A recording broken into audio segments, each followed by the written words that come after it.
That's how I'm feeling.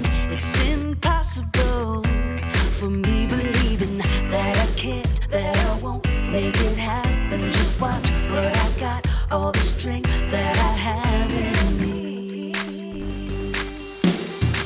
I'm gonna stand up tall, gonna walk through the fire. You can knock me down, I'll jump up even higher.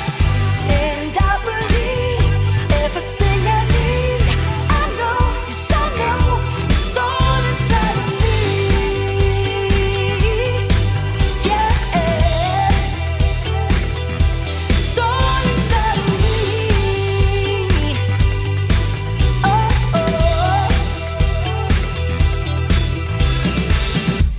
Exceptional is what I'm bringing. Unforgettable, seeing is believing, and the fire inside me pushing me to be who I am and what I was born to. I'm gonna stand up tall, gonna walk through the fire. You can knock me down, I'll jump up even higher. And I believe everything I need. I know, yes I know, it's all inside of me. Yeah, it's all inside of me.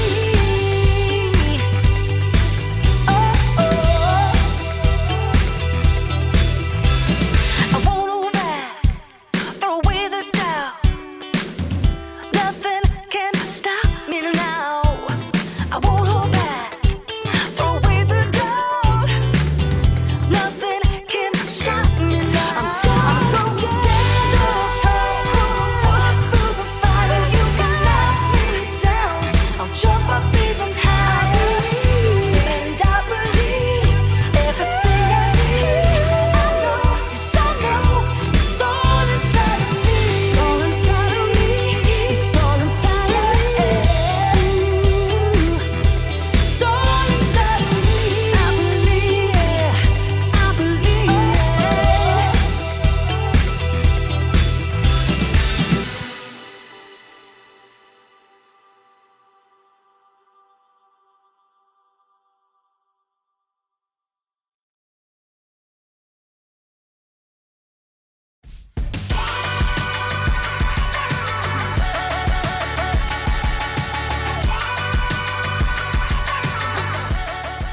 Good day, friends. I'm Graham. You ever had one of those days? You know, those days where it seems like nothing is going your way, when things seem impossible?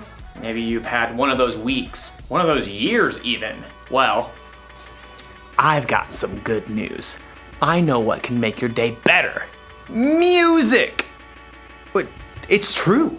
No matter how your day is going or what kind of mood you're in, music can help you turn things around. It can give you confidence. Confidence is learning to see yourself the way God sees you. Here, I'll show you. Imagine that you're scared about something coming up in your future. All you have to do is play a little music, and then you'll start to feel better. Or what if you've got a big game coming up? You might be feeling a little nervous, a little jittery. Well, play some tunes.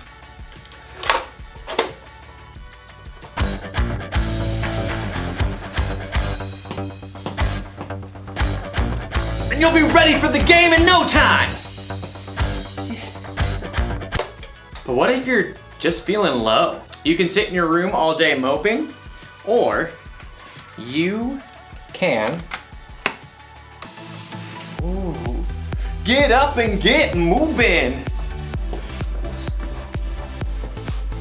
You see, music can help, and there's so many different kinds of music to choose from. You'll have plenty of options when things seem impossible. Today's story will show us how God deals with the impossible. I think it might be impossible for me to move right now. I'll see you when I figure this out. The Bible. It's 66 books of history, stories, letters, and poetry that fit together to form God's one big story. The epic adventure of how He created us and loves us so much that He made a way to rescue us.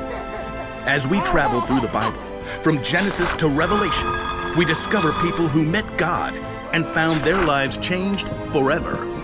Now, for an amazing story, inspired by the book of 1 Kings, chapter 18. Hello, everyone. Welcome back to another Sunday service. I'm so excited to be here with you guys. We're wrapping up the month of June, but never fear, because we're actually carrying over our theme of Press Play, Get in the Mix into July. So for the next month, we're still going to be talking about confidence, meaning we want to see ourselves the way God sees us.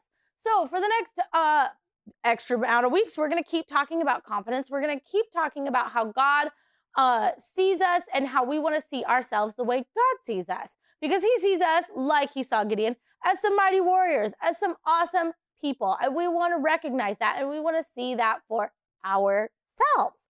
With that, today we've got an awesome, really fun story. It's a really cool, very interesting story, and we're going to tell it in a very unique way. So you're going to actually hear my voice, but you're going to actually see a fun little animation that we have worked on for you guys to help tell our story. So you guys can set the mood, get ready, and we're going to dive into our story. Ready? Here we go. Back in Bible times, Israel was ruled by many kings who didn't always listen to God, but King Ahab was the worst. He even built a temple for a false god called Baal. God sent a prophet named Elijah to deliver a message to Ahab. Here's what Elijah said. I serve the Lord. He is the God of Israel. You can be sure that he lives, and you can be sure that there won't be any dew or rain in the whole land. There won't be any during the next few years. It won't come until I say so. After Elijah delivered the bad news to the king, there would be no rain for several years, and God told him to leave and hide east of the Jordan River. Sure enough, for 3 years, it didn't rain in Israel. Crops failed, rivers and streams dried up, and King Ahab became desperate. In fact, his wife Jezebel even hunted down most of the prophets of God left in Israel and had them all killed. But through it all, God provided food and water for Elijah. Finally, in the 3rd year of the drought, God told Elijah to speak to Ahab. God promised that after Elijah spoke with the king, he would send rain on the land. Elijah did as God commanded and found Ahab. The two met on a road. Ahab wasn't pleased to see Elijah. When he saw Elijah, he said to him, "Is that you? You are always stirring up trouble in Israel." Elijah explained that he wasn't the one who caused the trouble for Israel, but rather King Ahab and the kings before him. They had turned away from God and followed false gods like Baal. Elijah had a plan to show Ahab and all of Israel just how great the one true God is. Here's what he told Ahab to do. Now, send for people from all over Israel. Tell them to meet me on Mount Carmel and bring the 450 prophets of the god named Baal. Ahab went along with this plan. He sent a message throughout the land, and the Israelites gathered on Mount Carmel, along with 450 prophets of Baal. Elijah stood in front of the people and spoke. He said, "How long will it take to make up your minds? If the Lord is the one and only God, worship him. But if Baal is the only one and only God, worship him." Now, no one said anything. So Elijah continued and presented the people with a challenge. He reminded everyone that God was the only one true God, and he was the only prophet left. But Baal had 450. Elijah challenged the people to bring 2 bulls. He allowed Baal's prophets to choose the one they wanted, prepare it, and place it on the altar to Baal. He put the other bull on the altar to the Lord, but neither he nor the prophets of Baal would light their altars on fire. Elijah said, "Pray to your God, and I will pray to the Lord. The God who answers by sending fire down is the one and only God." Everyone agreed this was a good plan. The prophets of Baal prepared a bull as a sacrifice and placed it on the altar of Baal. From morning to noon, the prophets danced around the altar, calling on their false gods to light the bull on fire. But of course, nothing happened. As the prophets danced, Elijah teased them. "Shout louder," he said. "I'm sure Baal is the god, but perhaps he has too much to think about, or maybe he's gone to the toilet, or perhaps he's away on a trip. Maybe he's sleeping. You might have to wake him up. The prophets of Baal danced harder and shouted louder all throughout the afternoon, but there was still no answer. At last, Elijah stood up. Elijah took 12 large rocks, one for each tribe of Israel, and rebuilt an altar to the Lord. Then he placed the bowl and sticks of wood on top of the stones and dug a deep trench around the whole altar. He told several of the Israelites to fill 4 large jars with water and pour them on the offering and the wood. Did you catch that? Elijah was about to ask God to bring fire and soaked the altar in water. Very impossible move. But the men did as Elijah asked. And then Elijah asked them to pour more water, and then more. And the wood became so wet. Water even flowed down the altar and filled the trench. Then Elijah called out to God, Lord, you are the God of Abraham, Isaac, and Israel.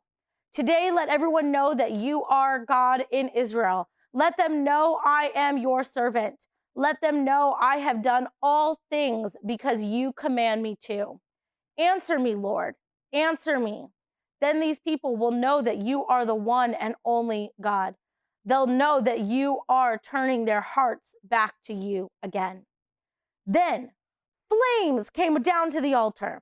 They instantly burned up the wet wood in the sacrifice, even drying the water in the trench. The people fell on their faces, calling out, the Lord is the one and only God.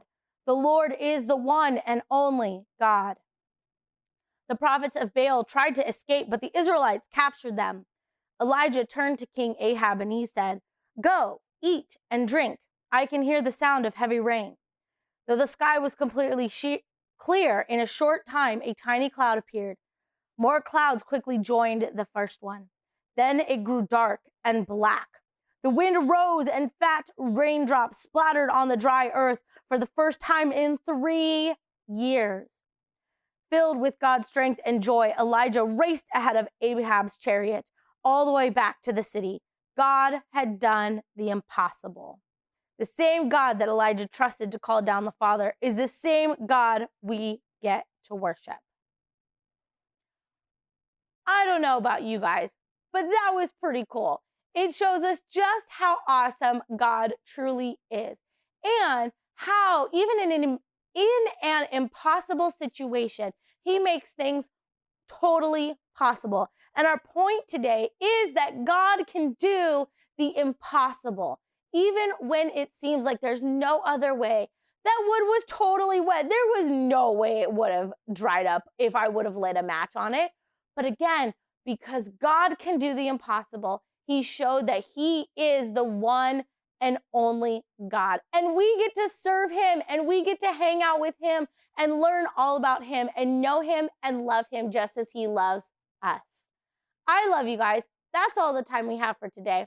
Have a great week. I'll see you all again next time. Let's see what our friends are up to. Music can help when you need a boost, but if you really want to know how to deal with the impossible, you should read the Bible. The things that seem impossible to us are totally possible for God. Listen, God sent fire down from heaven. He parted the Red Sea. He made the sun stand still. Jesus walked on water. He calmed a storm just by telling it to be quiet. He came back from the dead. Oh, and God created the earth, the sky, and the entire universe from nothing. God can do anything. Do you know what that means? It means that when you're having one of those days, or weeks, or months, or years, where things seem impossible, you can trust that God is still with you and that he's still in control. He can make your impossible seem small. Can you believe all that music fits onto this little thing? Doesn't seem possible. Here's the one thing to remember today. God can do the impossible, and music can inspire us along the way.